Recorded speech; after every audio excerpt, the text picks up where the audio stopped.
Lecture 59। आज के lecture में कल हमने जो सब्सटेंटिव प्रोसीजर्स के लिए एरिया कवर किया था वो था हमारा इन्वेंट्री। उससे रिलेटेड क्वेश्चन डिस्कस करेंगे हम। होम असाइनमेंट आपको दी गई थी। फिर इसके बाद आज दो एरियाज हम सेलेक्ट करेंगे। कंपैरेटिवली छोटे एरियाज हैं इसीलिए हमने दो एरिया सेलेक्ट किए, एक इंटेंजिबल्स और दूसरा एरिया हमने सेलेक्ट किया है ट्रेड रिसीवेबल्स है। ये ट्रेड रिसीवेबल है। ये दो एरियाज हम आज के लेक्चर में कवर करेंगे। लेकिन उससे पहले प्रीवियस लेक्चर में से कोई क्वेश्चन हो तो पूछ लीजिए। प्रीवियस लेक्चर में से कोई क्वेश्चन हो पूछ लीजिए। कोई क्वेश्चन नहीं, सारे प्रोसीजर समझ आ गए। एग्जाम में लिख लेंगे। अगर कोई भी पार्ट ऑफ द एरिया पूछ लेता है तो प्रोसीजर बता देंगे इसको। चलिए ठीक है जी जी। एनआरवी में लिखा हुआ है subsequent sale price of inventory, यानी हम ये देखेंगे कि जो इन्वेंट्री हमारी ये रेंट पे पड़ी हुई है, क्लोजिंग स्टॉक इन हैंड, ये रेंट के बाद वो किस प्राइस पे सेल हुआ है। और जिस प्राइस पे भी सेल हुआ होगा, जाहिर है ये तो सबसे ज्यादा ऑथेंटिक एविडेंस है उसकी एनआरवी का। ठीक है, हम तो एनआरवी बल्कि एस्टिमेटेड सेलिंग प्राइस ले रहे होते हैं, ये तो एक्चुअल आ गई हमारे पास। इससे ज्यादा कंफर्म अमाउंट और क्या होगी। तो वो ये रेंट के बाद अगर तो कॉस्ट से हाई प्राइस में इन्वेंट्री सेल हो, हम कहते हैं इसकी एनआरवी ज्यादा है कॉस्ट से। अगर ये रेंट के बाद, गौर से सुनिएगा, ये रेंट के बाद इन्वेंट्री कॉस्ट से कम प्राइस पे सेल हो, हम कहते हैं इसकी एनआरवी कॉस्ट से कम है। इसे हमें ये रेंट पे ही राइट डाउन टू एनआरवी करना चाहिए। क्लियर हुई है बात। इसी कंसेप्ट को अकाउंटिंग में भी एक जगह पे उन्होंने बताया हुआ, शायद आपने पढ़ा हो कि एनआरवी एडजस्टिंग इवेंट वाले टॉपिक में, कि write down to NRV adjusting event होता है। ठीक है, अगर आपकी इन्वेंट्री ये रेंट के बाद कॉस्ट से कम प्राइस पे सेल हो तो इसका मतलब क्या, ये रेंट पे ही उसकी जो एनआरवी थी वो कॉस्ट से कम थी। क्लियर होगी ये बात। और कोई क्वेश्चन?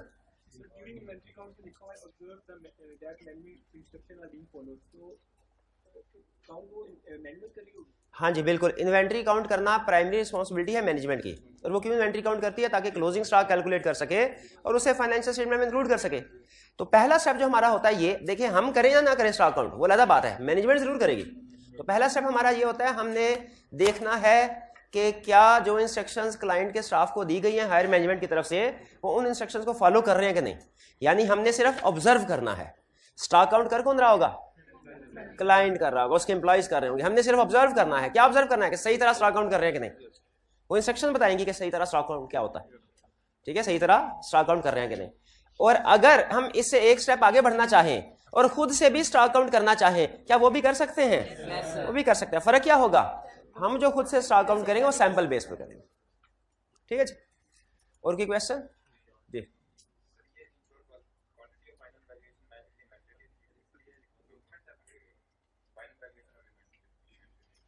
इन्वेंट्री लिस्ट बिल्कुल एक डॉक्यूमेंट है।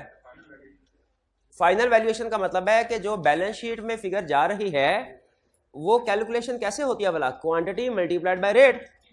तो हमने ये देखना है कि फिजिकली जब हमने स्टॉक काउंट किया ये रेंट पे, तो गोदाम में जितनी इन्वेंट्री पड़ी हुई थी, जब बाद में बैलेंस शीट क्लाइंट ने बनाई, या देखिए बैलेंस शीट तो बाद में बनेगी ना स्टॉक काउंट के बाद, तो क्या उसमें वही क्वांटिटी ली गई है जो स्टॉक काउंट के दौरान हमने चेक की थी? कहीं ऐसा तो नहीं स्टॉक काउंट के दौरान हमें पता चला कि वो 100 यूनिट हैं और जब बैलेंस शीट आई तो उसने 120 लिख दिए। तो वो कह रहा है स्टॉक काउंट के दरमियान में चीजें, इसी तरह कट ऑफ का भी यही प्रोसीजर है।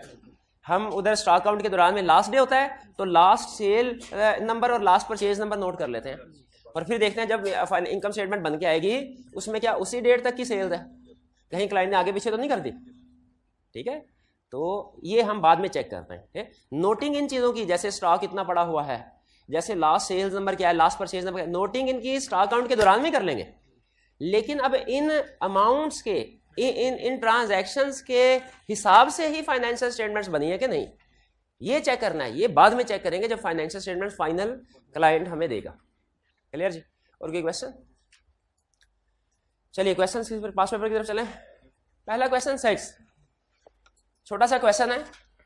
During the audit of Shahbaz chemicals limited for the year ended 31 December 2016, ये डेट को अंडरलाइन कर लीजिए, डेट को अंडरलाइन कर लीजिए।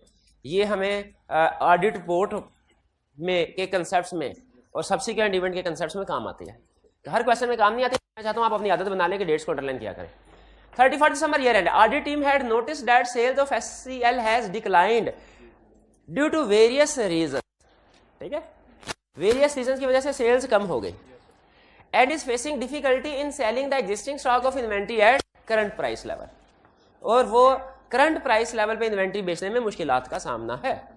अच्छा, इसमें दो इश्यूज हैं, एक है कि सेल्स कम है और दूसरा है इन्वेंट्री को बेच नहीं पा रही कंपनी।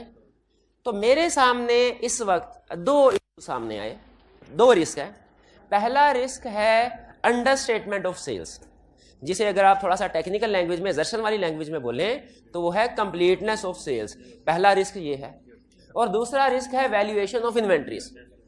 दो रिस्क है, लेकिन में से बड़ा रिस्क कौन सा है? बिल्कुल सेल्स डिक्रीज वाला रिस्क होता है। ये थोड़ा छोटा रिस्क है जरूर, इनका रिस्क है जरूर, लेकिन छोटा रिस्क है। बड़ा रिस्क क्या है? Valuation of inventory. तो इसमें मुझे फोकस किसके ऊपर करना है? वैल्यूएशन ऑफ इन्वेंट्रीज के ऊपर। ठीक है, अगर मार्क्स ज्यादा होते ना, वो कहता 8 नंबर है, 7 नंबर है, 6 नंबर है, तो फिर शायद मैं वो सेल्स वाला भी कवर कर लेता। लेकिन चूंकि मार्क्स कम है, 3-4 आप देखेंगे जितने प्रोसीजर हमने 5-6 प्रोसीजर तो बड़े हो ही जाएंगे हमारे इन्वेंट्री से रिलेटेड, तो इन मार्क्स के लिए सफिशिएंट हैं। लेकिन अगर आपको लगे कि आपको वो दूसरा रिस्क, छोटा रिस्क भी इंक्लूड कर देना चाहिए, आपको इजाजत है।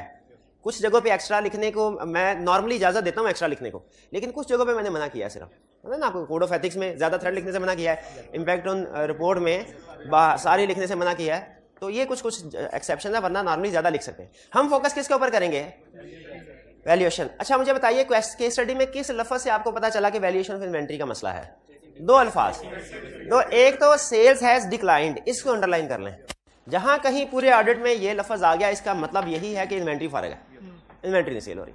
लेकिन उसने शायद इजी करने के लिए क्वेश्चन क्लियरली भी बता दिया, क्या? Facing difficulty in selling existing stock.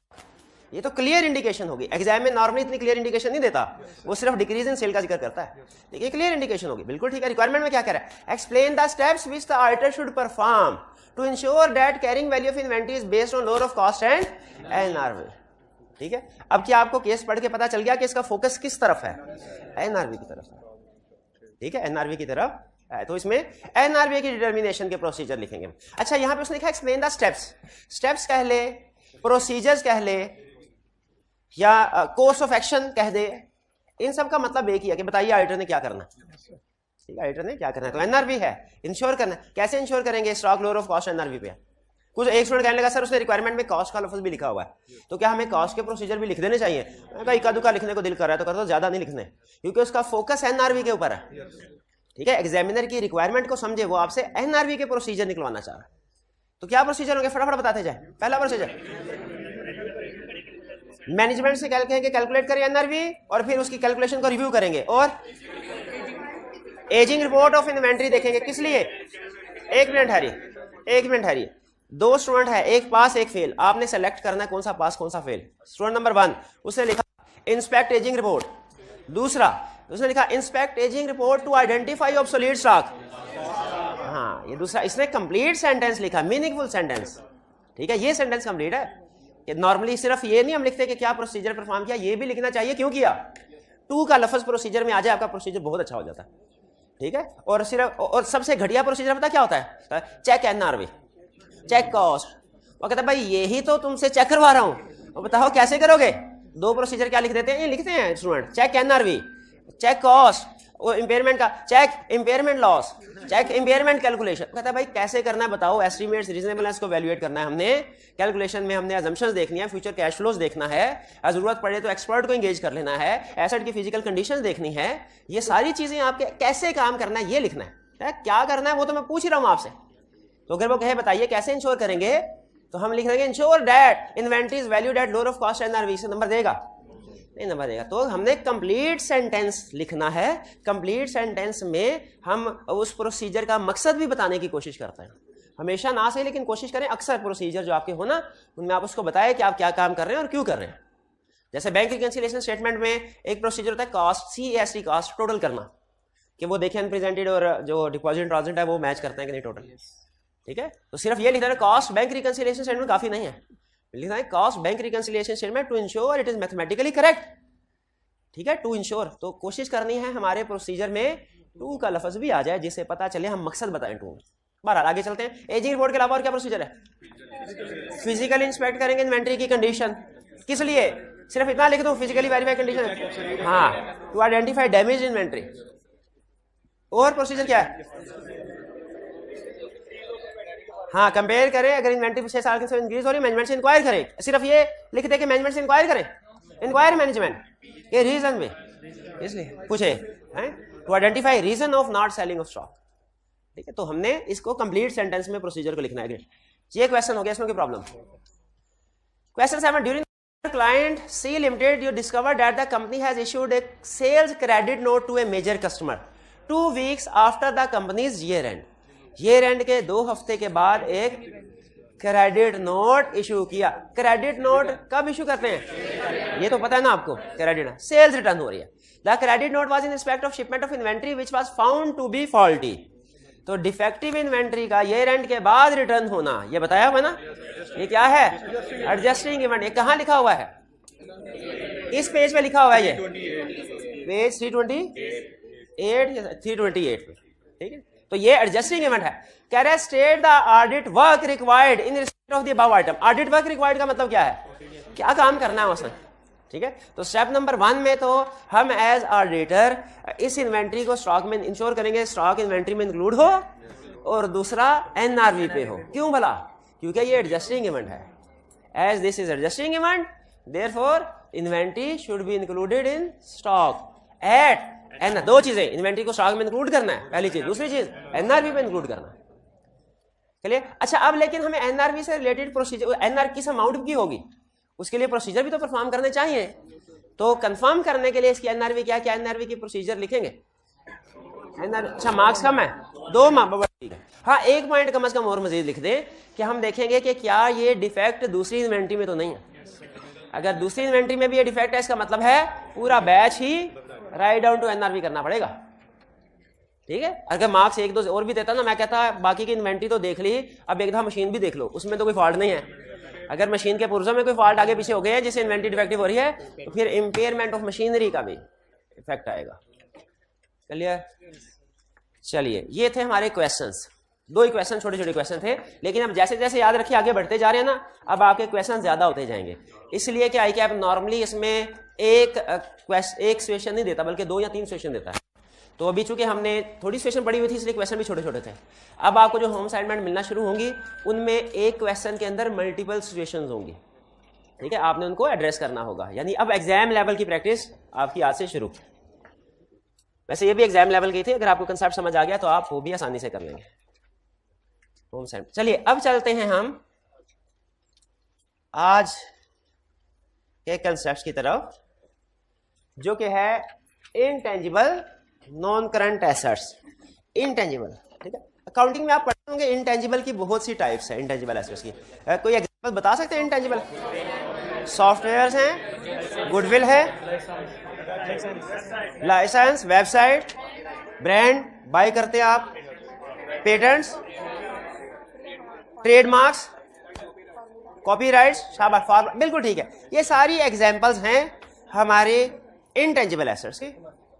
Exam में वो कोई भी इंटेंजिबल एसेट्स आपको देके कह सकता है बताओ इसकी वेरिफिकेशन के प्रोसीजर्स क्या होंगे। इनटेंजिबल एसेट्स की वेरिफिकेशन प्रैक्टिस में एज ऑडिटर हमारे लिए थोड़ा सा मुश्किल होता है टेंजिबल की निस्बत, क्योंकि टेंजिबल चीज सामने बड़ी नजर आ रही होती है, आपको क्लियर नहीं पता होता एग्जिस्ट कर रही है, उसकी कंडीशन देख लेते हैं, किसी हद तक वैल्यूएशन का अंदाजा भी हो जाता है। लेकिन इनटेंजिबल एसेट्स का चूंकि कोई वजूद ही नहीं है फिजिकली, तो इसीलिए इसकी एग्जिस्टेंस एक्चुअली है कि नहीं, और अगर है तो उसकी वैल्यू क्या होनी चाहिए, ये डिटरमिन करना मुश्किल होता है। क्योंकि इनटेंजिबल एसेट्स की मार्केट नॉर्मली एग्जिस्ट नहीं करती है, बहुत लिमिटेड ऑपरेट कर रही होती है।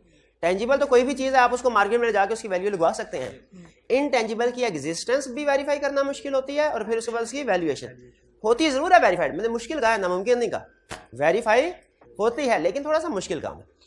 तो हमारे ऑडिटिंग स्टैंडर्ड ने वेरिफिकेशन के पॉइंट ऑफ व्यू से जितने भी इनटेंजिबल एसेट्स हैं उन्हें 3 हिस्सों में क्लासिफाई किया है। जितने भी इनटेंजिबल एसेट्स हैं उन्हें 3 हिस्सों में क्लासिफाई किया है। एक गुडविल, जो आपकी सबसे बड़ी एग्जांपल है इंटेंजिबल। फिर डेवलपमेंट कॉस्ट, ये डेवलपमेंट कॉस्ट कौन सी है? डेवलपमेंट कॉस्ट जब आप कोई फॉर्मूला फॉर एग्जांपल डेवलप कर रहे हो, कोई न्यू प्रोडक्ट डेवलप कर रहे हैं, तो उसमें आप एक्सपेंसेस इनकर करते हैं। अगर वो तजर्बा कामयाब हो जाए ठीक है, कोई फार्मास्यूटिकल कंपनी है वो नई मेडिसिन ईजाद कर दे, कोई सॉफ्टवेयर हाउस है वो कोई नया सॉफ्टवेयर आर्टिफिशियल इंटेलिजेंस के साथ जो ऑपरेट करे वो डेवलप कर ले, तो इसमें जो भी कॉस्ट इनकर होती है वो फिर हम कैपिटलाइज करते हैं, क्योंकि फिर उसके बाद जब हम पेटेंट करवाते हैं ना, तो अगर 10 साल का पेटेंट है तो 10 साल तक हम इससे फायदा उठाएंगे, 20 साल के पेटेंट है तो 20 साल तक फायदा उठाएंगे। तो वो जो उस प्रोडक्ट को, उस फार्मूला को डेवलप करने पे कॉस्ट लगती है उसे हम कैपिटलाइज करते हैं। लेकिन डेफिनेटली ये बेसिक कंसेप्ट है, इसके कुछ असूल हैं जो आपने अकाउंटिंग में भी पढ़े होंगे, किसको कैपिटलाइज करना है किसको नहीं करना। अभी हम उसकी तरफ आते हैं। फिर उसके बाद अदर इंटेंजिबल्स, इन दो के अलावा जितने भी other assets, other intangible assets होते हैं वो इस कैटेगरी में आएंगे। ठीक है, तो एग्जांपल्स बहुत सी हैं। ऑडिटिंग पॉइंट ऑफ व्यू से, वेरिफिकेशन के पॉइंट ऑफ व्यू से इंटेंजिबल एसेट्स को 3 हिस्सों में क्लासिफाई किया गया। कौन कौन से? गुडविल, डेवलपमेंट कॉस्ट और अदर इंटेंजिबल्स। और आई कैप का जो इसमें फेवरेट है, अच्छा आप बताइए आपको इनमें से सबसे मुश्किल कौन सा लगता हो? Development cost. तो फिर समझ गया कि आई कैप का क्यों फेवरेट है डेवलपमेंट कॉस्ट, ये फेवरेट टॉपिक है आई कैप, डेवलपमेंट कॉस्ट। अच्छा अब चलते हैं सबसे पहले गुडविल की तरफ। गुडविल, ये तो आपको पता है कि परचेज गुडविल ही रिकॉग्नाइज करेंगे, इंटरनली जनरेटेड गुडविल कभी रिकॉग्नाइज नहीं करते। ठीक है, उसके भी कुछ असूल हैं रिकॉग्निशन के, वो कंसोलिडेशन वगैरह में, वो सीवीएफ लेवल का है, अभी हमारा इस लेवल पे कंसेप्ट टेस्ट नहीं करेगा। इसमें सिंपली परचेज गुडविल का केस है। सबसे पहले गुडविल परचेज की है। अच्छा गुडविल कब परचेज करते हैं हम भला? सिर्फ गुडविल तो कभी परचेज नहीं होती, पूरे का पूरा बिजनेस वाइड। तो अगर आप देखें, एक होती है जनरल डेफिनेशन गुडविल की, रेपुटेशन ऑफ द फर्म, लेकिन जो काउंटिंग स्टैंडर्ड वो टेक्निकल डेफिनेशन देते हैं। वो क्या है? वो कहते हैं आपने जो बिजनेस एक्वायर किया इसमें जितने भी एसेट्स और लायबिलिटीज की नेट फेयर वैल्यू थी, क्या जितने भी एसेट्स और लायबिलिटीज की नेट फेयर वैल्यू थी वो, और जो कॉस्ट का डिफरेंस है, जो कॉस्ट आपने पे की उनका डिफरेंस गुडविल है। तो ये डेफिनेशन में ही उसने हमें बता दिया कि कैलकुलेशन कैसे होगी। तो गुडविल की कैलकुलेशन कैसे होगी? सबसे पहले fair value of assets minus cost पे। आप ये दो चीजें वेरीफाई कर लें गुडविल वेरीफाइड। कौन सी दो चीजें वेरीफाई करनी है? Fair value of net assets और कॉस्ट। अच्छा मुझे बताइए, एक एसेट हमने टेंजिबल नॉन करंट एसेट पढ़ा, परचेज करने से पहले, डिस्पोज करने से पहले अप्रूवल चाहिए होती है। जब एक एसेट के लिए अप्रूवल चाहिए तो पूरे का पूरा बिजनेस अप्रूवल होगी कि नहीं? बिल्कुल होगी। और आपने अगर कैफ 7 कंपनी ला पढ़ा है तो बाजुकात, वैसे तो नॉर्मल डायरेक्टर्स की अप्रूवल होती है, बाजुकात शेयर होल्डर्स की भी अप्रूवल होती है। ठीक है, वो होल्डिंग सब्सिडी वगैरह के कंटेक्स्ट में। तो अप्रूवल सबसे पहले क्या करना है? सबसे पहला प्रोसीजर हमने अप्रूवल चेक करनी है, ये डायरेक्टर्स की तरफ से अप्रूवल हुई थी भी कि नहीं। पता चले सीईओ ने बगैर अप्रूवल के ट्रांजैक्शन करता रहा तो इसकी इंटेग्रिटी पे डाउट क्रिएट हो जाएगा। एक केस स्टडी में ऐसा भी था, सीईओ ने डायरेक्टर्स को बताए बगैर ट्रांजैक्शन कर रहा। ठीक है, हमने कहा ये fraudulent transaction, risk of fraud increase होगा, मैनेजमेंट की इंटेग्रिटी पे भी डाउट क्रिएट होंगे। तो बहरहाल सबसे पहले अप्रूवल देखना है, फिर इसके बाद कैलकुलेशन चेक करनी है सेकंड स्टेप में। और कैलकुलेशन में दो ही चीजें हैं। अगर आपने ये चेक कर लिया, इसका गुडविल वेरीफाइड, एक है कॉस्ट जो आपने पे की और दूसरा है fair value of net asset. ये जो कॉस्ट पे की है ये कैसे वेरीफाई होगी? एग्रीमेंट हुआ होगा, कोई डील हुई होगी फाइनल, उस एग्रीमेंट में कॉस्ट लिखी होगी, प्लस आपने कैश बुक बैंक स्टेटमेंट से देखना है कितना पेमेंट आउट हुई है। ठीक है, बैंक स्टेटमेंट से जितने पैसे, क्योंकि इतना बड़े ट्रांजैक्शन है, बैंक के जरिए से पेमेंट होगी। इन दो प्रोसीजर से तो कॉस्ट वेरीफाई हो जाएगी। किन दो प्रोसीजर से? एग्रीमेंट से, बैंक स्टेटमेंट से। Fair value of net assets ये कैसे वेरीफाई होगी? ये सुन लीजिए, जब कभी कोई भी बिजनेस एक्वायर किया जाता है, सिंगल एसेट होना तो हम कहते हैं एक्सपर्ट से वैल्यूएशन करवा लो। सिंगल एसेट रिवैल्यूड हो तो रिवैल्यूएशन रिपोर्ट लेते हैं हम। अगर इंटायर बिजनेस के सारे एसेट्स और लायबिलिटीज की फेयर वैल्यूएशन चाहिए तो ये एक बड़ी एंगेजमेंट होती है, ये एक बड़ी एक्टिविटी टास्क होती है। इसे कहते हैं ड्यू डिलीजेंस एंगेजमेंट। इसे क्या कहते हैं? ये नाम नोट कर लीजिए, काम आएगा कभी। Due diligence engagement. Due diligence engagement कब करवाई जाती है? जब कोई बिजनेस बाय करना हो। और जिस बंदे से ड्यू डिलीजेंस एंगेजमेंट करवाई वो कोई एक्सपर्ट होता है कि नहीं? अपनी फील्ड का एक्सपर्ट होगा। वैसे तो हम खुद भी ड्यू डिलीजेंस एंगेजमेंट कर सकते हैं। ड्यू डिलीजेंस एंगेजमेंट में दो काम करने होते हैं। पहला काम, सारे के सारे एसेट्स और लायबिलिटीज की लिस्ट बनानी है। लिस्ट बनानी है कि सारे के सारे एसेट्स और लायबिलिटीज इंक्लूड हो जाएं। और दूसरा काम, उन एसेट्स और लायबिलिटीज को फेयर वैल्यू पे रिकॉर्ड करना है, फेयर वैल्यूएशन करनी है। ठीक है, तो ड्यू डिलीजेंस रिपोर्ट जो आपको मिलेगी उसमें क्या होगा? दो चीजें। Number 1, complete list of all assets and liabilities. Number 2, fair value of each asset and liability. अब इसमें भी चूंकि एक्सपर्ट की इन्वॉल्वमेंट होती है, फेयर वैल्यूएशन है, तो आप इसमें एक्सपर्ट को भी इंगेज कर सकते हैं। वो आपको जो ड्यू डिलीजेंस रिपोर्ट दे रहा होगा वो कोई एक्सपर्ट ही है। तो इससे हमें फिर गुडविल की अमाउंट पता चल जाएगी वो सही कैलकुलेट हुई है कि नहीं। अगर बैंक स्टेटमेंट से पेमेंट निकली वो भी चेक कर ली, ड्यू डिलीजेंस रिपोर्ट मौजूद थी उसको भी इंस्पेक्ट कर लिया, और उसमें भी एसेट्स और लायबिलिटीज इस अमाउंट के साथ मैच करते हैं, सारे एसेट्स माइनस सारी लायबिलिटीज, उसका मतलब अमाउंट वेरीफाइड, गुडविल वेरीफाई हो गई। लेकिन बात यहाँ पे खत्म नहीं हुई। एक होता है इनिशियल रिकॉग्निशन, एक होता है मेजरमेंट। हाँ, ये इनिशियली अमाउंट तो आपने रिकॉग्नाइज कर ली, ठीक कर ली। अब ये एंड पे आपको क्या मजीद देखना है, इंपेयरमेंट के डेप्रिसिएशन के मोर्टाइजेशन, कितने सोर्स का ख्याल है मोर्टाइजेशन, शाबाश। इसीलिए गुडविल को डिफरेंशिएट किया गया कि ये भी है, इसमें मोर्टाइजेशन नहीं होती। ठीक है, स्टैंडर्ड ये कहता है, जहां तक मुझे याद है, पुरानी बात है, आप कंफर्म कीजिएगा ठीक है कि नहीं, स्टैंडर्ड ये कहता है गुडविल कभी मोर्टाइज नहीं होगी, और फिर साथ में कहता है लेकिन इसको चाहे इंडिकेशन हो या ना हो एनुअली टेस्ट इंपेयरमेंट में। और एक और बात मुझे याद आ गई, वो ये भी कहता है एक दफा इंपेयरमेंट लॉस रिकॉर्ड कर लिया, बाद में रिवर्स नहीं हो सकता, दूसरे एसेट्स की रिवर्स। अब है किस तरह की बात, अब नहीं मैं चलें, बाकी एसेट्स की इंपेयरमेंट रिवर्स हो जाती है ना। जब मैंने पढ़ा था उस वक्त ये रूल था कि गुडविल की इंपेयरमेंट रिवर्स नहीं होगी, क्योंकि गुडविल यानी रिस्पेक्ट, रेपुटेशन, इज्जत ऐसी चीज एक दफा चली जाए फिर वापस, तो इसीलिए इंपेयरमेंट एक दफा रिकॉर्ड हो गई फिर रिवर्सल नहीं होती। बहरहाल हम सिर्फ इंपेयरमेंट टेस्टिंग की हद तक रहते हैं। कहता है इंश्योर एनुअल इंपेयरमेंट टेस्टिंग, और इंपेयरमेंट टेस्टिंग में क्लाइंट ने कुछ ना कुछ कैलकुलेशंस दी होगी, भाई कैलकुलेशन होगी। इंपेयरमेंट लॉस का आपको पता है कैसे कैलकुलेट करते हैं? yes, कैसे फ्यूचर कैश फ्लोज प्रिडिक्ट करते हैं और उनको डिस्काउंट करते हैं। खुद सोच के बताइए, इसमें एस्टिमेट्स जजमेंट्स इन्वॉल्व है कि नहीं? ठीक है, तो क्लाइंट से हमने, जैसे हमने उसे एनआरवी में कहा था कि भाई जरा एनआरवी की कैलकुलेशन दिखा दो, फिर हमने देखा था उसमें जो कैलकुलेशन अजम्पशंस एस्टिमेट्स रीजनेबल है कि नहीं। अब फिक्स एसेट तो उससे बड़ा मसला है, तो इसमें क्लाइंट से जब हम कहेंगे कि जरा बताइए इंपेयरमेंट टेस्टिंग, उसको भी चेक करना चाहिए कि नहीं। क्लाइंट स्टेप नंबर 1 में क्लाइंट की इंपेयरमेंट टेस्टिंग की कैलकुलेशन लेंगे, देखेंगे। स्टेप नंबर 2 में फिर हमने उसकी अजम्पशंस को रिव्यू करना है, रीजनेबल है कि नहीं। ठीक है, जरूरत पड़े तो आपको पता है एक्सपर्ट को भी हम इंगेज कर सकते हैं, क्योंकि इसमें भी वैल्यूएशन इन्वॉल्व है और इंपेयरमेंट टेस्टिंग में भी ये फ्यूचर कैश फ्लोज इन्वॉल्व है। फ्यूचर के एरियाज वेरीफाई करना मुश्किल होते हैं फ्यूचर इन्वर्सन। अगर इंपेयरमेंट लॉस रिकॉर्ड किया गया है तो क्या चेक करना है? डिस्क्लोजर्स के, उसकी काउंटिंग और डिस्क्लोजर ठीक है या नहीं है। अकाउंटिंग और डिस्क्लोजर मुझे नहीं पता, अब आपको बेहतर पता होगा इंपेयरमेंट के क्या होते हैं। नहीं पता आपको भी, कोई बात नहीं, तो इतना लिख दीजिए कि जो भी रिक्वायर्ड बाय आईएफआरएस हैं, डिस्क्लोजर और अकाउंटिंग, वो इंश्योर करेंगे। इतना तो पता ना, ये लाइन लिखनी है। चलिए, ये हो गए गुडविल से रिलेटेड प्रोसीजर। 4-5 नंबर के साथ टैकल कर लेंगे क्वेश्चन को, गुडविल को। आगे चलिए, अच्छा इसके साथ ही अगर लिखे प्रोसीजर बताए गुडविल के, फिर आगे बी रिक्वायरमेंट का कहे इफेक्ट ऑन रिपोर्ट भी बताएं। क्या बताएंगे, क्या बताएंगे? अगर मैनेजमेंट ने ये रिकॉर्डिंग बिल्कुल ठीक की है, फिर अनमोडिफाइड ओपिनियन, लेकिन की ऑडिट मैटर, आपको ये इजी इशू लग रहा है? गुडविल इंटेंजिबल एसेट है, वेरीफाई करना वैसे ही मुश्किल है, फिर उसके बाद वैल्यूएशन रिपोर्ट भी है, तो उस पर की ऑडिट मैटर आना चाहिए, आना चाहिए, भूल जाते हैं आप। और अगर मैनेजमेंट ने ये कैलकुलेशन ठीक नहीं की हुई, डिस्क्लोजर ठीक नहीं है, ठीक है, हाँ, सीफैप के क्वेश्चन में उसने पूछा कि सीएफओ ने इंपेयरमेंट लॉस रिकॉर्ड कर दिया, लेकिन जिस तरह इन्वेंट्री में होता है ना कि एनआरवी पे रिकॉर्ड कर लो, लेकिन जिस वजह से एनआरवी कम हुई है वो भी डिस्क्लोज करना होता है, ये तो बड़ा। इसी तरह इंपेयरमेंट में भी वो कहता है इंपेयरमेंट लॉस रिकॉर्ड किया ना, जिस चीज की वजह से इंपेयरमेंट लॉस अराइज हुआ उसको डिस्क्लोज भी करना होता है। कहता है सीएफओ ने रिकॉर्डिंग कर ली, डिस्क्लोजर नहीं किया, मिस स्टेटमेंट है कि नहीं? मिस स्टेटमेंट है कि नहीं? बिल्कुल है। कैसे पता चलेगा इफेक्ट क्या? हाँ, दोनों डिस्कस करेंगे, क्योंकि जो डिस्क्लोजर्स में प्रॉब्लम्स होती हैं उनको आप क्वांटिफाई नहीं कर सकते, तो क्वालिटेटिवली है।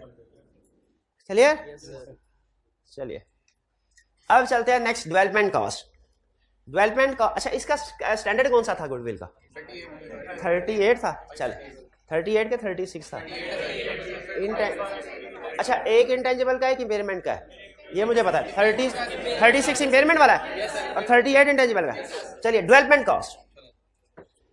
डेवलपमेंट कॉस्ट क्लाइंट ने, अच्छा डेवलपमेंट कॉस्ट में सबसे बड़ा रिस्क क्या होता है? ये डेवलपमेंट कॉस्ट है, कुछ स्टूडेंट इसको ना क्वेश्चन में सेल्फ कंस्ट्रक्टेड फिक्स एसेट समझ लेते हैं। ये डेवलपमेंट कॉस्ट है, सेल्फ कंस्ट्रक्टेड फिक्स एसेट नहीं है। क्वेश्चन में क्लियरली बताएगा कि आप अपनी लेबोरेटरी में तजर्बे कर रहे हैं या क्या आप बिल्डिंग बना रहे हैं। ठीक है, तो इसको आपने कंफ्यूज नहीं करना डेवलपमेंट कॉस्ट को किसके साथ? सेल्फ कंस्ट्रक्टेड फिक्स एसेट के साथ। तो सबसे पहले सबसे अहम चीज क्या है कि जिस तरह फिक्स एसेट्स में एक बड़ा कॉमन रिस्क होता है कि रिपेयर और कैपिटल एक्सपेंडिचर की मिस क्लासिफिकेशन हो जाती है, उसी तरह डेवलपमेंट कॉस्ट में भी बड़ा रिस्क है क्या, रिसर्च और डेवलपमेंट कॉस्ट मिक्स हो जाते हैं। तो हमने पहले ये इंश्योर करना है कि जितनी भी डेवलपमेंट कॉस्ट कैपिटलाइज हुई है सारी की सारी क्राइटेरिया मीट करती है कि नहीं। अब कोई स्टूडेंट बता सकता है वो क्राइटेरिया कौन सा है आपकी काउंटिंग का इम्तिहान? 6 का हाथ उठा के कौन बताएगा? शाबाश, बताइए क्या क्राइटेरिया है? इनटेंजिबल डेवलपमेंट कॉस्ट कैपिटलाइज करने का criteria probable inflow, inflow probable हो, ability to complete, technical feasibility हो, expenditure can be measured reliably, ये कहना चाह रहे हैं? शाबाश, तो बोले। और हाँ जी, intention to complete, intention to sell है, आर आर आर से मुराद रिसोर्सेज करना चाहते हैं कि रिसोर्सेज, शाबाश, बिल्कुल सही। यानी ये जहन पे रखिएगा, ये 6 क्राइटेरिया। पी, ये पायरेट बेसिकली हमारे टीचर बताया करते थे ये क्राइटेरिया याद रखने वाला। पी मींस जो इनफ्लो है वो प्रोबेबल है, I means intention to complete, R means resources are available, भाई कंप्लीट करने के लिए रिसोर्सेज चाहिए ना, resources available, A means ability to sell, T means technical feasibility, E means expenditure can be measured reliably. अहम चीज ये है कि ये सारे का सारा क्राइटेरिया मीट होगा तो कैपिटलाइज कर सकते हैं, अगर एक कंडीशन भी मीट ना हुई तो कैपिटलाइज नहीं कर सकते। ठीक है, कहीं ऐसा ना हो कि जिस तरह ICAP ने पहले टेस्ट किया था फिर टेस्ट करे और आप उसमें गलती खा जाएं। पहले उसने क्या टेस्ट किया, उसने कहा सारी चीजें मीट हो गई है, बस एक छोटी सी प्रॉब्लम है आपके सामने जो रखने जा रहे हैं, क्या कि 100 मिलियन बजट था कि खर्च होगा, 60 मिलियन का खर्चा हो चुका है, दरमियान में आके 40 मिलियन के लिए पैसे खत्म हो गए।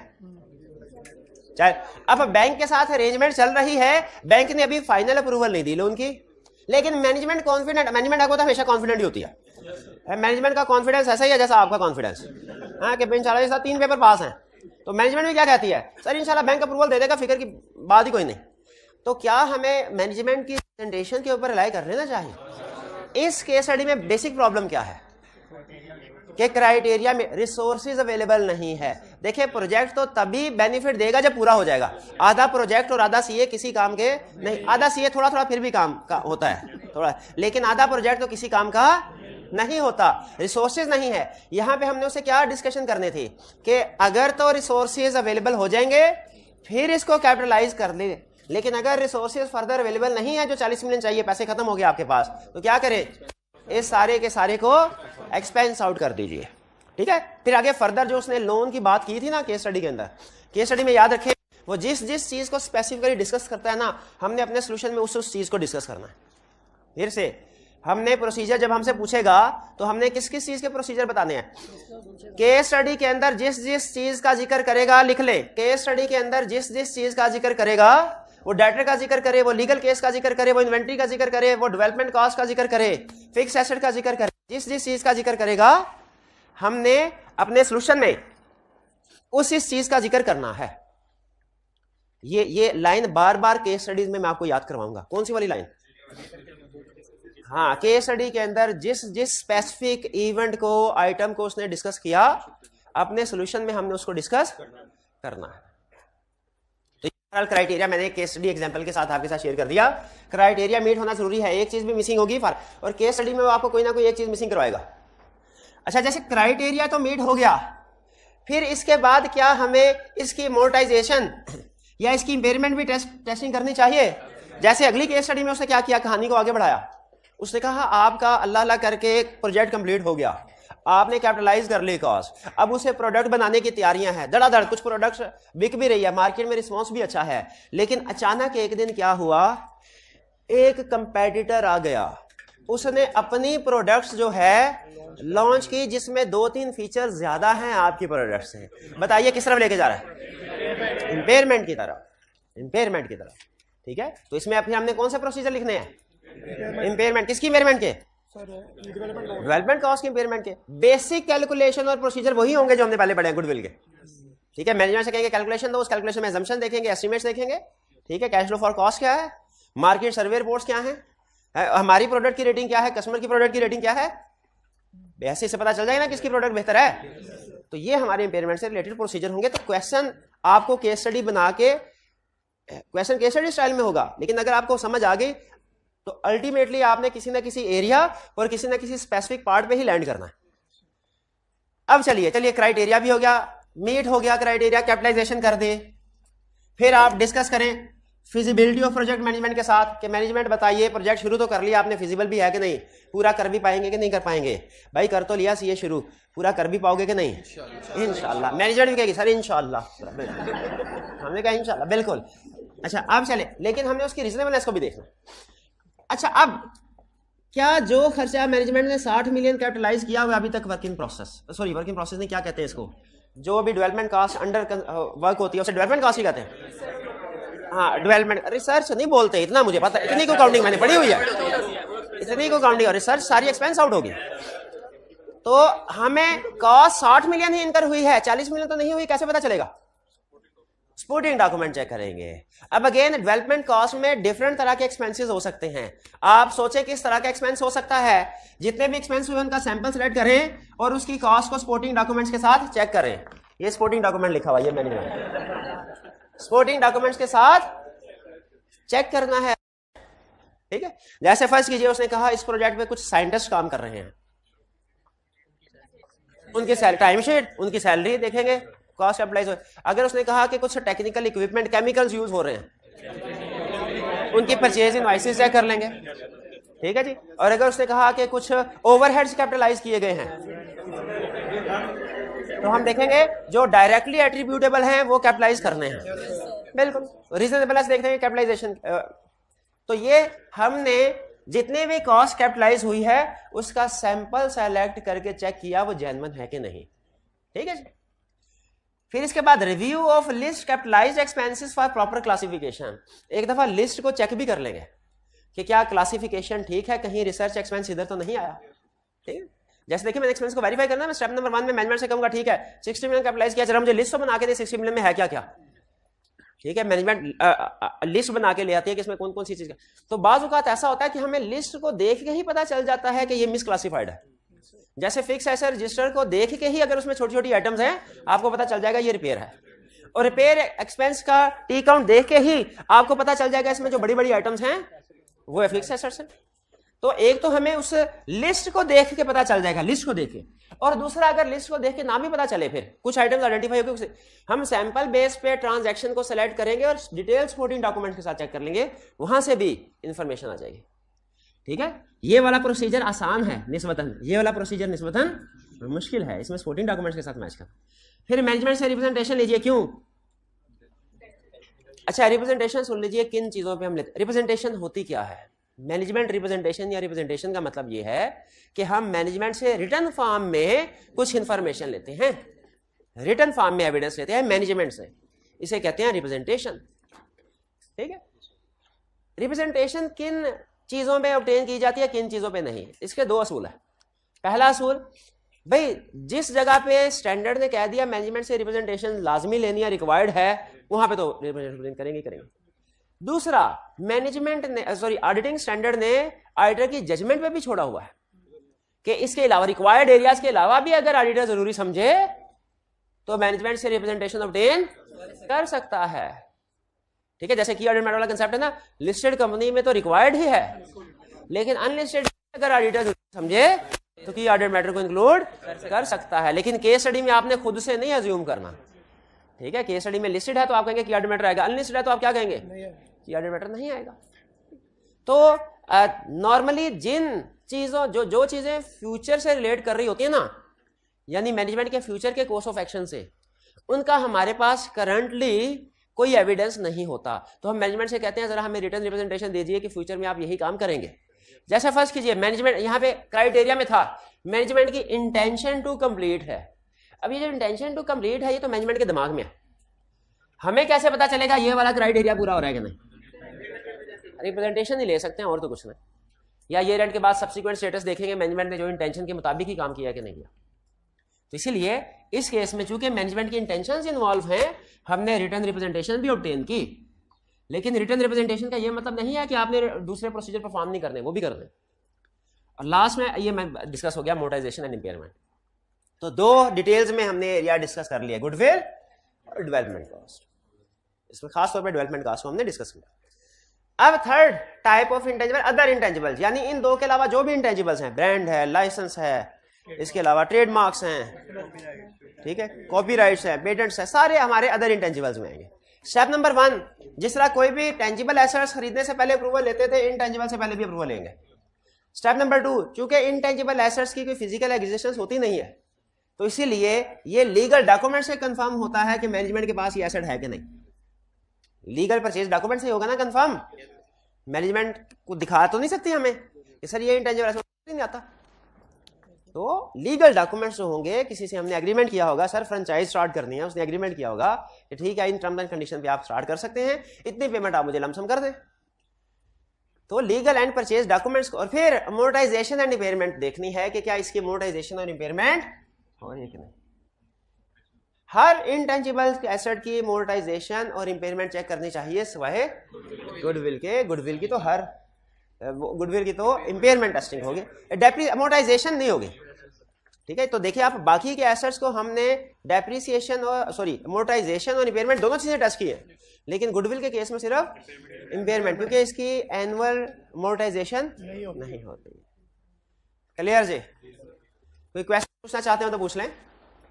अब ये देखें, क्विक से रिवीजन कर लेते हैं, टाइम है हमारे पास। यही सारे प्रोसीजर जो हमने आपके सामने डिस्कस किया, यहाँ पे भी आपने नोट करते जाने के प्रोसीजर है तो नहीं क्या डिस्कशन होने से। सबसे पहले कह रहा है परचेज गुडविल, रिकॉग्निशन को अलग कर लिया, वैल्यूएशन या इंपेयरमेंट को उसने अलग। बताइए रिकॉग्निशन में क्या कह रहा है, रिव्यू बोर्ड में फॉर अप्रूवल, अप्रूवल हो गई। परचेज गुडविल की calculation, difference between cost and fair value हो गया। परचेज एग्रीमेंट और कॉस्ट बैंक स्टेटमेंट के साथ वेरीफाई करें। ड्यू डिलिजेंस रिपोर्ट देखिए, ये ड्यू डिलिजेंस रिपोर्ट को खास तौर पे अंडरलाइन कर ले, पता चल गया ना ये क्या है, बाद में दोबारा बार बार तो नहीं पूछेंगे। चलिए assess the adequacy of disclosure, disclosure देखिए गुडविल से रिलेटेड जो जरूरी हैं उनको इंक्लूड कीजिए। Valuation and impair, ensure that carrying amount and fair value are approximately same, क्योंकि अगर कैरिंग वैल्यू ज्यादा है फेयर वैल्यू कम है, ये इंपेयरमेंट की indication. Understand management process for recording impairment, वही मैनेजमेंट से पहले मैनेजमेंट भाईजान आप अपनी कैलकुलेशन लेके आए, ठीक है। और इंश्योर करना है इंपेयरमेंट टेस्टिंग एनुअली हो गई हो, चाहे इंडिकेशन है या नहीं है, ठीक है। और इंश्योर अप्रूव, और जो मैनेजमेंट ने कैलकुलेशन आपको दी है उसकी अजम्पशंस चेक करें। सही अजम्पशंस क्या हो सकती हैं, फ्यूचर के ईयर्स में सेल्स वॉल्यूम क्या है, सेल की प्राइसेस क्या हैं, ऑपरेटिंग कॉस्ट क्या है, ग्रोथ रेट्स क्या है, ठीक है। अभी कैफ लेवल पे तो आपको सिर्फ हिस्टोरिकल यानी पास वाली फाइनेंशियल स्टेटमेंट की वेरिफिकेशन सिखाई जाती है ना। जब आप सीफएफ लेवल पे पहुंचेंगे तो आपको फ्यूचर की जो प्रोस्पेक्टिव फाइनेंशियल इंफॉर्मेशन होती है, जो बजट्स होते हैं जैसे ये कैश फ्लो फ्यूचर वाले, ये वेरीफाई करना भी आप सीखेंगे। तो ये कैसे सीखेंगे, फ्यूचर में ग्रोथ रेट क्या होगा, कैसे सीखेंगे। छोटी सी एग्जांपल आपसे पूछ रहा हूं, मैनेजमेंट ने आपको कैश फ्लो स्टेटमेंट दी, उसने कहा सर इंपेयरमेंट टेस्टिंग हमने की है, जरूरत ही कोई नहीं इंपेयरमेंट लॉस की, देखिए फ्यूचर में प्रॉफिट ही प्रॉफिट है। आपने देखा, दो असम्पशन आपके सामने रख रहा हूं, आपने देखा ग्रोथ रेट 25% था, आपने देखा प्राइस जो है वो 30% से इंक्रीज हुई है, और आपने देखा दो न्यू प्रोडक्ट्स ईयर 2 में उन्होंने ऐड की हैं कि लॉन्च करेंगे, ये असम्पशन है इंपेयरमेंट, इसके बाद प्रॉफिट ही प्रॉफिट। तो बताइए क्या ये असम्पशन रीजनेबल है, कैसे कैसे वेरीफाई करेंगे। हम मार्केट रिसर्च देखेंगे क्या है, हम पास्ट ट्रेंड देखेंगे क्या है, पास्ट में जो ग्रोथ थी फ्यूचर में भी वही होनी चाहिए। अगर न्यू प्रोडक्ट्स लॉन्च कर रहे हैं हम देखेंगे करंटली क्या वो इन प्रोग्रेस है कि नहीं है उनकी डेवलपमेंट, ठीक है। तो हर असम्पशन जो होती है ना फ्यूचर की भी, उसकी भी कुछ ना कुछ बेसिस होनी चाहिए। तो ये असम्पशंस की बात कर रहा है कि इसमें फ्यूचर कैश फ्लो प्रेडिक्ट करते हुए कौन कौन सी असम्पशंस यूज होती हैं। फिर कह रहे हैं इफ नेसेसरी एक्सपर्ट को एंगेज कर लो, रिप्रेजेंटेशन ऑब्टेन कर लो। क्लियर। अगर एग्जाम में वो सिर्फ गुडविल से रिलेटेड प्रोसीजर पूछे, स्पेसिफाई ना करे, तो आपने दोनों लिखने हैं, और अगर वो स्पेसिफिकली वैल्यूएशन या इंपेयरमेंट का केस बना दे।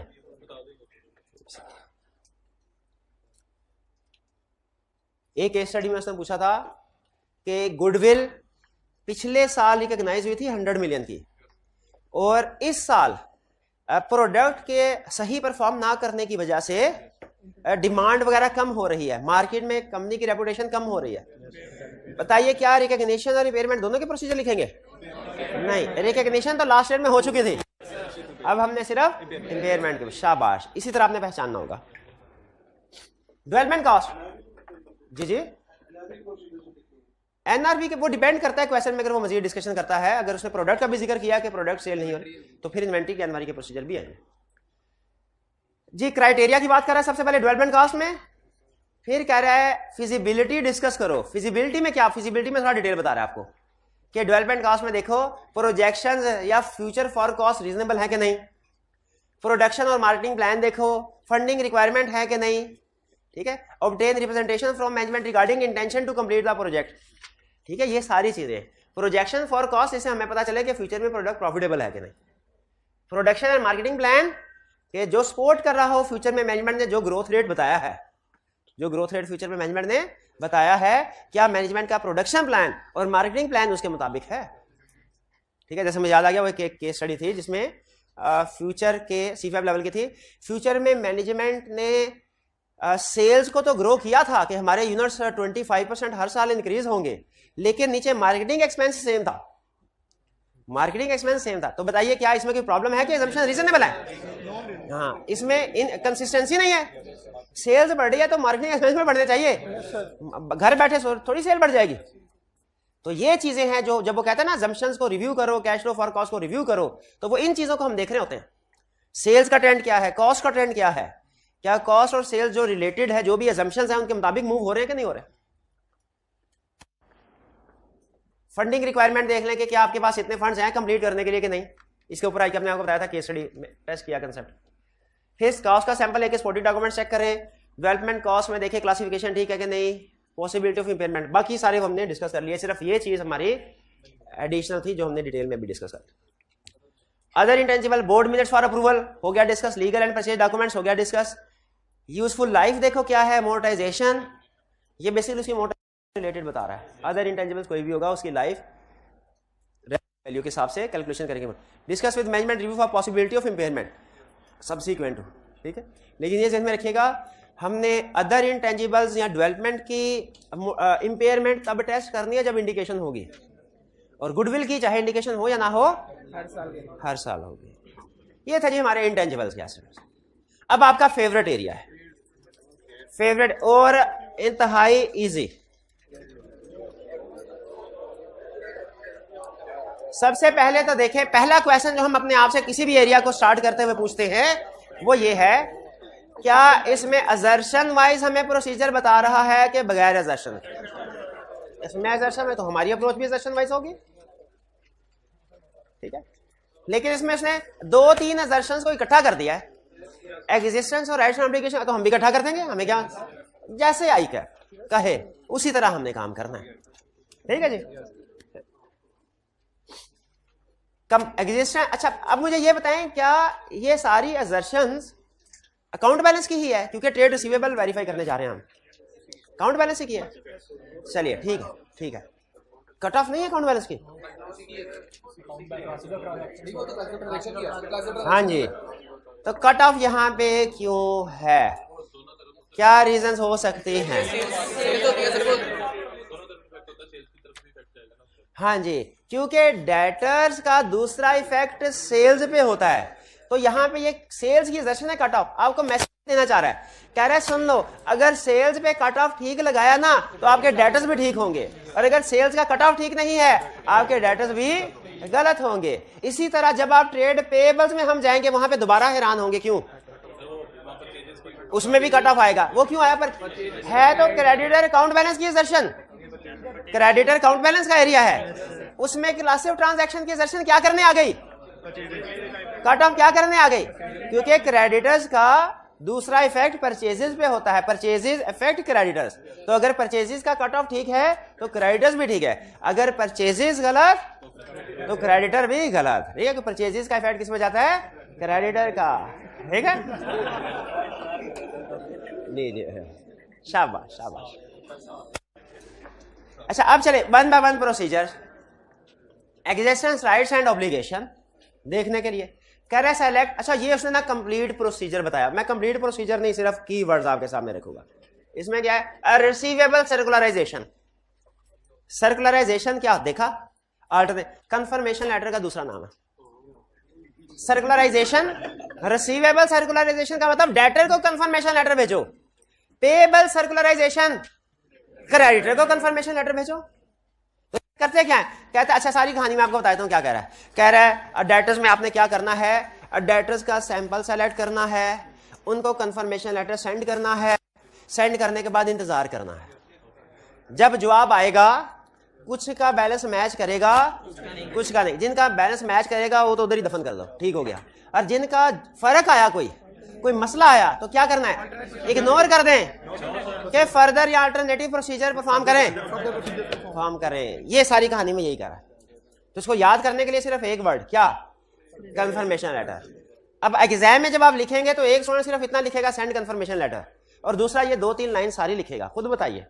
और फिर वो पहले वाला स्टूडेंट आगे गया, पेपर तो बहुत अच्छा हुआ, सारा पेपर आता भी था, ठीक है। हाँ 26 नवंबर। Review the control count entry shortly before and after the year end for unusual items and investigate. अच्छा मुझे ये बताइए, मैनेजमेंट ने फ्रॉड करना है, मैनेजमेंट ये फ्रॉड कब करती है, आइडियल टाइम क्या होता है, start during the year, start of the year, and of the year, and of the year, ठीक है। क्योंकि शुरू में तो मैनेजमेंट कोशिश करती है ना हक सच तरीके से सेल्स बढ़े, प्रॉफिट बढ़े। जैसे स्टूडेंट है पहले महीने से कोशिश करता है, सर बेफिक्र है, सारा सिलेबस कंप्लीट, इसी अटेम्प्ट का तो इंतजार कर रहा था जिसमें मैंने पढ़ना था, आज है पढ़ा। फिर उसके बाद 2-3 महीने गुजरते हैं, फिर तो एग्जाम में फर्ज कीजिए, आपकी बात नहीं कर रहा, किसी और की, जो पढ़ता नहीं है रोज स्टूडेंट, उसकी बात कर रहा हूँ, जो टेस्ट नहीं देता उसकी बात कर रहा हूँ, जो क्लास में आके मोबाइल देखता रहता है उसकी बात कर, आपकी बात थोड़ी कर रहा हूँ। वो परेशान हो गया, सर मेरी बात कर भी रहे हैं और कह रहे हैं मैं आपकी बात कर भी नहीं रहा, नहीं कोई बात नहीं। तो ऐसा स्टूडेंट, अब इसने अगर डिसीजन किया एग्जाम में चीटिंग करनी, कब करेगा, start of the session, during या end, normally end of the session, जब मुझे पता चलता है बात हाथ से निकल गई है। तो मैनेजमेंट भी याद रखिए, जब उन्होंने फ्रॉड करना होता है ना, तो ईयर एंड के करीब ट्रांजैक्शन रिकॉर्ड करते हैं फेक। इसीलिए खास तौर पे अगर रिस्क ऑफ फ्रॉड ज्यादा हो ना, तो हमारा फोकस ईयर एंड पे होता है। ये हमने चैप्टर 3 में भी कंसेप्ट पढ़ा था कि risk at financial statement level high हो ना, risk of fraud risk at financial statement level है ना, तो जब risk at financial statement level high हो, फोकस ईयर एंड के ट्रांजैक्शन पे करना। इसकी रीजन ये है क्योंकि पहले मैनेजमेंट सही तरीके से काम करने की कोशिश, जब बात हाथ से निकल जाती है वो कहते हैं ठीक है फिर ऐसे सही। तो यहां पे वो कह रहा है कंट्रोल काउंट कौन सा होता है, डेटर्स कंट्रोल काउंट पता है, जो डेटर्स कंट्रोल अकाउंट और सब्सिडरी सेल्स लेजर में फर्क बताएगा, 100 रुपए का इनाम पाएगा। अकाउंटिंग का कंसेप्ट ऑडिट का है भी नहीं। जो कंट्रोल अकाउंट और सेल्स लेजर में फर्क बताएगा, डेटर्स कंट्रोल अकाउंट में डेबिट और क्रेडिट दोनों बैलेंस आते हैं, सेल्स अकाउंट में नहीं, मैं सेल्स अकाउंट नहीं बोला था, मैंने सेल्स लेजर बोला था। Sales ledger, subsidiary ledger, hybrid class में से कोई स्टूडेंट, हाँ शाबाश, दिल को दिल से राह होती है। जी मेरे भाई बताइए, डेटर अकाउंट ना बोले, डेटर्स कंट्रोल अकाउंट बोले, हाँ जी ठीक है शाबाश। सारे आ रहे होते हैं और जो दूसरा सेल्स लेजर उसमें इंडिविजुअल, शाबाश। सेल्स लेजर में हमारे मिस्टर ए लैदा, मिस्टर बी लैदा, मिस्टर सी लैदा, और जो डेटर्स कंट्रोल अकाउंट है इसमें सारे डेटर्स इकट्ठे आ रहे होते हैं, ये बात समझ आई। अच्छा मेरा भाई एक और सवाल का जवाब दे दीजिए, अगर सेल्स लेजर और डेटर्स कंट्रोल अकाउंट में फर्क हो, वैसे होना नहीं चाहिए अगर आपने काम ठीक किया, लेकिन अगर फर्क हो तो जो बैलेंस शीट में अमाउंट जाती है वो कौन सी वाली होती है, कंट्रोल अकाउंट वाली। शाबाश, बेहतरीन, कंट्रोल अकाउंट वाली। लेकिन एक सवाल और छोड़ा, अमाउंट देखें, फर्क होगा तो उन्होंने कहा कंट्रोल अकाउंट वाली अमाउंट, बिल्कुल ठीक, लेकिन फर्क होना नहीं चाहिए।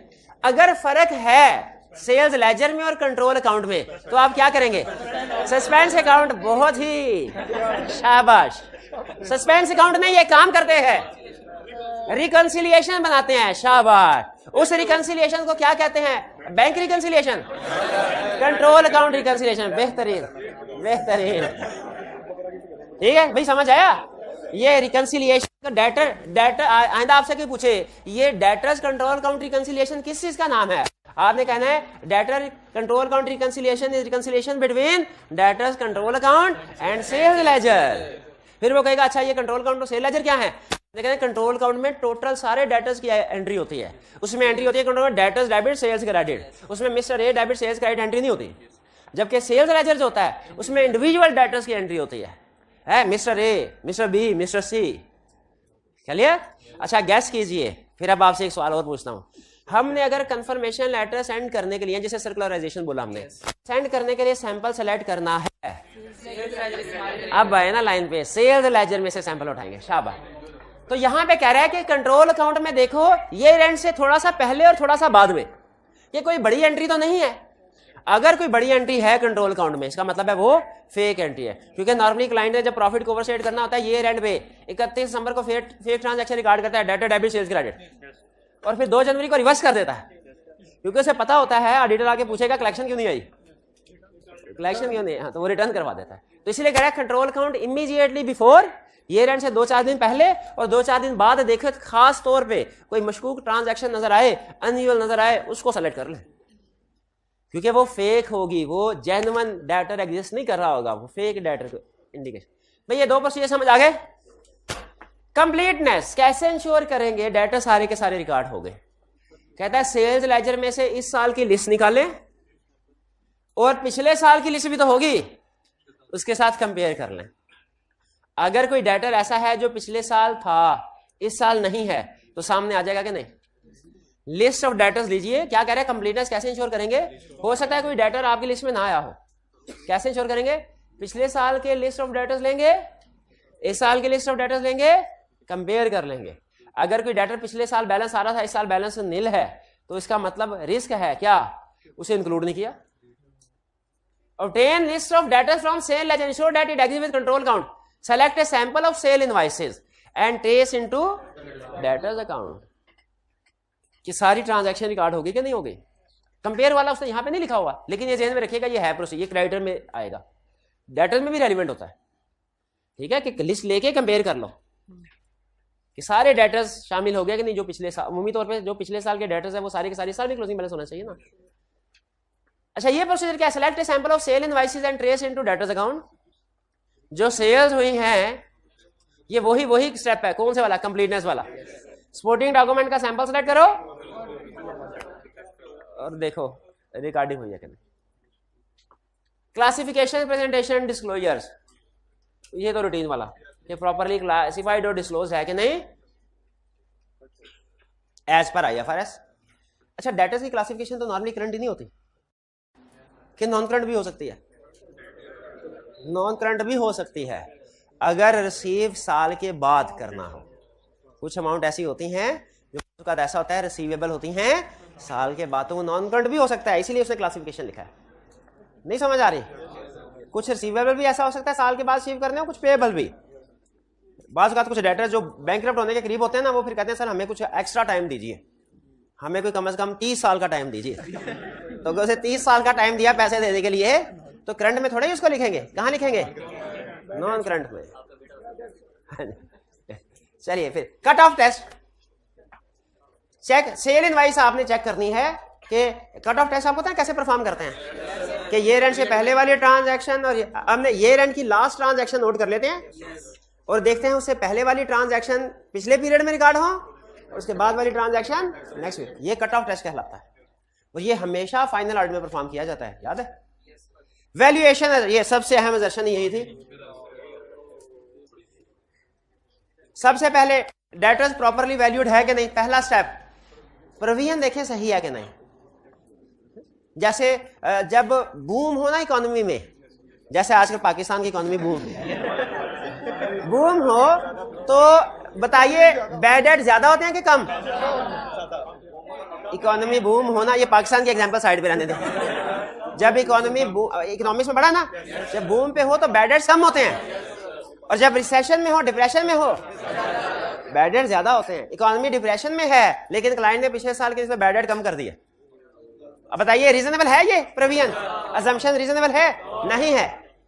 एजिंग रिपोर्ट समझाने की जरूरत नहीं। जैसे इन्वेंट्री की एजिंग उसी तरह डेटर, ताकि ओल्ड डेटर्स आइडेंटिफाई हो जाएं। अगर क्रेडिट पीरियड 30 डेज है तो नॉर्मली ज्यादातर डेटर्स 30 डेज में होने चाहिए। चंद एक डेटर 30 डेज से एक्सीड करे, लेकिन क्या पता है क्रेडिट पीरियड 30 डेज, कुछ डेटर ऐसे जो 90 डेज से भी एक्सीड कर गए हैं, उनकी प्रोविजन रिकॉर्ड करनी पड़ेगी। कंपनी की पॉलिसी होती है कि फ्रेश डेटर जो है ना 0 से 30 डेज वाले, उनके ऊपर 2%, जो 30 से 90 डेज वाले उनके ऊपर 5%, जो 90 डेज से ज्यादा है 10%।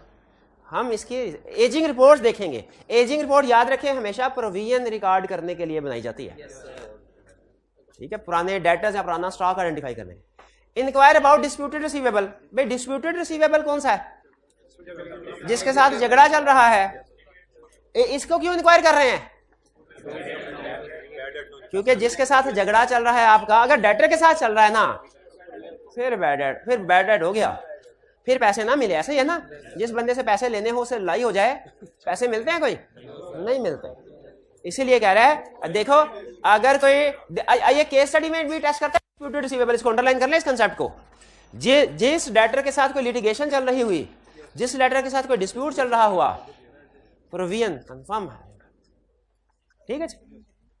ये केस स्टडी में आएगा। अब मैं इसकी एग्जांपल नहीं दे रहा, छुपा के रखूंगा, केस स्टडी सामने आएगी, फिर आपने पहचानना डिस्प्यूटेड रिसीवेबल वाला।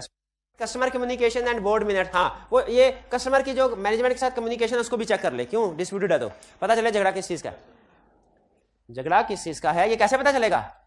जो कस्टमर की उसके साथ कम्युनिकेशन हुई होगी, क्लाइंट के साथ, लॉयर के साथ, जो नोटिस आया होगा उसकी तरफ से, उसको पढ़ लेंगे। याद रखें कोई भी लीगल केस हो ना, हम लॉयर से, बेस्ट एविडेंस होता है लॉयर से ओपिनियन, लेकिन सिर्फ इतना नहीं करते, हम खुद भी लीगल केस को पढ़ते हैं।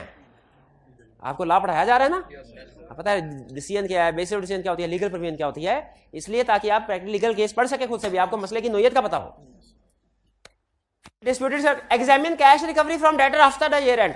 डेटर में प्रैक्टिस का सबसे अच्छा प्रोसीजर होता है ना, सबसे ज्यादा, जिसपे सीनियर की सबसे ज्यादा तसल्ली होती है, वो कहता है ये सबसे अच्छा एविडेंस है। वो क्या होता है पता? डेटर्स है तो देखो ईयर एंड के बाद कैश रिसीव हो गया। कैश रिसीट बेस्ट एविडेंस होता है गुड डेटर का। जिससे कैश रिसीव हो गया ना, वो 100% गुड है, वो तो गुड है, कैश रिसीव हो गया, बाकी क्या पीछे रह गया। हाँ, जिनसे कैश रिसीव नहीं हुआ उनमें प्रॉब्लम हो सकती है। तो क्या रिसीवेबल के केस में हमें देखना चाहिए ईयर एंड के बाद कैश रिसीव हुआ कि नहीं? क्या पेएबल के केस में देखना चाहिए ईयर एंड के बाद कैश पे हुआ कि नहीं? इसलिए कि ईयर एंड के बाद कैश रिसीव होना इस बात का पक्का एविडेंस है कि ईयर एंड पे रिसीवेबल था, और ईयर एंड के बाद कैश का पे होना इस बात का पक्का एविडेंस है कि ईयर एंड पे पेएबल था। तो ये तो फेवरेट है, ये तो जरूर लिखना। बाकी सारे प्रोसीजर्स भूल जाएं, कोई मसला। ये जो भूला ना, वो समझ लो उसमें ऑडिटर की रूल नहीं। कौन सा? कैश रिकवरी वाला। फिर assess historical accuracy of provision for bad debt. Assess historical accuracy, ये क्या है? पास में मैनेजमेंट की प्रोविजन फॉर बैड डेट ठीक थी, अभी भी ठीक होगी, और अगर पास में मैनेजमेंट गलत प्रोविजन एस्टिमेट करती रही है, अभी भी गलत। ये थे प्रोसीजर। अच्छा खुद बताए, आज का ये मुश्किल था प्रोसीजर, कौन सा प्रोसीजर सबसे मुश्किल लगा आपको? कौन सा? हिस्टोरिकल एक्यूरेसी वाला, एजिंग रिपोर्ट वाला, डिस्प्यूटेड रिसीवेबल वाला? कोई भी नहीं। हाँ, याद करना तो उसका हल है ना, ये हल याद करने का हल ये आ गया।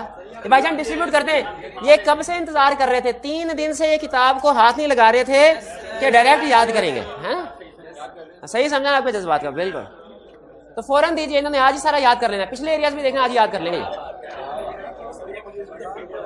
एक चीज नोट कर ले, 2 बातें सिर्फ, उसके बाद लेक्चर खत्म। 2 बातें, ये बुक के सुन ले, हमारे सिलेबस के सारे एरियाज के सारे प्रोसीजर नहीं है। ये जो आपको पेज दिया गया 1 पेजर, सारे एरियाज के सारे प्रोसीजर नहीं है। ये सिर्फ जो आईकैप केस स्टडी में बार बार टेस्ट करता है उनके प्रोसीजर हैं जो आपने सॉल्यूशन में लिखने हैं। इसके बगैर तो आपने एग्जाम में ये पेज याद नहीं ना हुआ, पेपर देने नहीं जाना, इज्जत इसी में है। हाँ पेपर है, लेकिन याद रखें ये भी नहीं समझना कि सिर्फ यही पेज याद करना, बाकी कुछ भी नहीं करना। उम्मीद है केस स्टडी से निमट जाएगी, लेकिन वो रिप्रोडक्शन का क्वेश्चन पूछ सकता है। आपको पता है आई कैप का असूल, वो कहीं से कुछ भी पूछ सकता है किताब के अंदर कहीं से। तो स्टेप नंबर 1 में ये याद करना है। ये याद करने के बाद फिर किताब की बाकी चीजें भी पढ़ लेनी है, वो पढ़ लें, याद भी कर लें हिम्मत हो। लेकिन इसके ऊपर तो कोई कंप्रोमाइज नहीं पेज के ऊपर। और अगर आपको लगे कि सर ने सही नहीं किया, ये इतना अहम प्रोसीजर था, सर ने 1 पेजर पे लिखा ही नहीं, तो क्या करना है? तो लिख लें उसे भाई, लिख ले, क्या टेंशन है, लिख लें उसको। ये मेरी तरफ से ये आपको दिया गया, लेकिन इसमें ऊंच नीच नहीं, ऊंच कर सकते हैं, बढ़ा सकते हैं, कम नहीं करना। समझ आ गई इसको कैसे यूज करना है? तो इसको जल्द से जल्द आपने याद करना है। आज का लेक्चर यहाँ खत्म करते हैं हम। अल्लाह हाफिज।